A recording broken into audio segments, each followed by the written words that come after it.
Hello friends, welcome once again to our YouTube channel. Today we'll be speaking on margins and derivatives, the problems, the solutions. What is a margin? Margin is the percentage of total value of the security. Say I buy shares worth 10 lakh rupees in equity. I don't have to pay the margin same amount, same rupees in futures. I have to pay some marginal amount. Say 17%, 20% is what you have to pay. So ultimately the instrument becomes a leverage instrument. What is a leverage instrument? Wherein you pay less in expectation of more. Types of margin are span margin, exposure margin, mark to market margin. What is a span margin? Span margin is nothing but the margin which exchange compulsorily takes from the broker. Exposure margin is the margin you pay to the broker, which is kept with the broker as his security. And mark to market margin is the daily losses you incur in your position, which you have to fill up again at the end of the day. I have one link given to you which will tell you about the margins in some stocks. Let's see. Here the yellow is the span margin and green is the exposure margin. You can see for ACC we have lot size of 400, span margin 10.64%, exposure margin 7%, total margin is 17%. So span margin 69,000, 46,000 is the exposure margin, and 1,15,000 is total margin you have to pay to own one future of ACC. These margins tend to be very higher. For example, in FIBIM it is 85%, DHFL it is 55%. These are securities wherein there is high volatility. Higher the volatility, higher will be the margins. Look at indices. Nifty, Bank Nifty, Nifty IT, the margins will be lower because these indices usually have poor volatility, due to which what happens is the margins become less. So this is the basic system of margin in future and options. Now, what is a leverage? Leverage is, as I told, when you take a position on very less money, what is rather than what is required. Leverage creates a problem, that is whenever stock goes against you, you incur very high losses. As I said in my previous video, there is something called as a exposure on margin. Now what happens is, say a future is worth 10 lakh rupees, margin is 17%, you pay 1,70,000, you own a future. There are some people in the market who want to trade this future and they don't have 1,70,000 rupees and they want to trade intraday.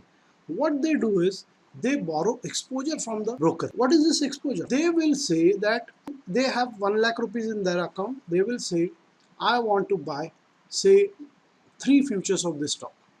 Now you cannot buy one future also, but they want to buy 3 futures. Broker gives him 5.5 times exposure on his 1 lakh margin, that is 5.5 lakhs. And on that he buys 3 futures of this. Now how much is this position worth? This position is worth 30 lakhs and he has taken this position on only 1 lakh rupees. A stock coming against him 3.3% will make him bankrupt. He does not understand this. What he sees is only how much profit I will earn when this stock goes up.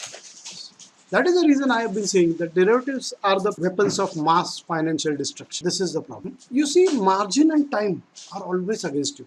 Margin is always short, time is always short. Foreign derivative trader, he is more concerned about the time because his contract is going to expire in some coming days. This creates this negative emotions as greed. Leverage itself is a greed. 10 lakh thing you are going to buy in 1.7 lakh is greed. You want to earn profit on 10 lakhs in only 1.7 lakh capital. This is a greed. Panic is always there with the F&O traders. As I said, they panic more in profit when the stock goes up. They are always in panic. Fear, day and night. That is a fear. You take a position in future, you will be continuously watching evening back. What is the Singapore Nifty doing? Dow. If Dow is going against me in the night, they will not sleep. They'll get up in the night, see what is the Dow future. In the morning, if Singapore Nifty is against them, they will be concerned till the market open. This fear mongers on their head always. And this is the reason they don't usually keep their position in profit and end up making losses. Now, what are the solutions to these things? Solutions is always Whenever you buy a say position worth 10 lakhs for an exposure, you buy one lot on exposure and you have 1 lakh in your account, which was 1,70,000. What will happen is at the end of the day, if the position is negative, you will be forced to cut the position because you don't have the money. But there are simple ways of holding the position. There are very simple ways of holding the position and decreasing your risk also. You put on protective hedge. What do you mean by protective hedge? If you are long in future, buy a put. If you're short in future, buy a call. What will this have? This will just decrease my risk. People say, decrease my profit, decrease my risk. No, it decreases your margin also. Let's see one example of the given thing. Say, this is a Zerodha margin calculator, which is one of the best calculators right now. What we can do is, we can say, insert Reliance. Reliance April, I want to buy one future and I add. My span margin is 72,000, my exposure margin is 48,000. I have to pay 1,21,000 as a margin. Just keep this thing in mind, 1,21,000.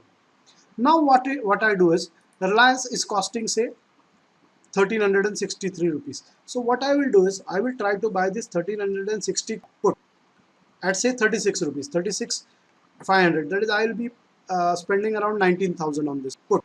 What I will do is, I'll just add put, not call, rather a put. 1,360 put I'm going to buy and add to this. Look at the margin, what happens. Margin from 120 has come down to 54,000 and a 19,000 put. It comes 73,000. I can very well hold the position which my broker was going to cut. Initially, we used to trade on this span margin. Only in 5,000 rupees, I could hold the whole Reliance future for 1 month plus the option premium paid.